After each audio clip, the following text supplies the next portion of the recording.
Hello and welcome to Paper Aces, a knockout distance competition featuring 16 incredible paper airplanes. In today's matchup, we have Pegasus versus Silk Shark, and I have to say these are two of the coolest looking planes in the tournament. You can see Pegasus has that ridiculous horn on the front of it, and Silk Shark has its namesake fin.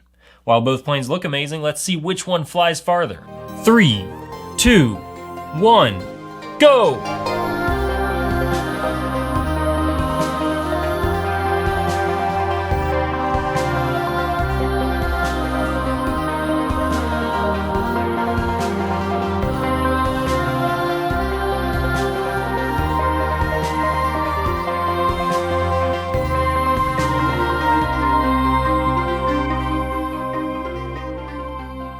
Now, while each flight was close, the final score is not. Silk Shark is our winner, taking down Pegasus 5-0. With this result, Pegasus is eliminated from the tournament, and Silk Shark will advance to round 2 to face off against Durandal.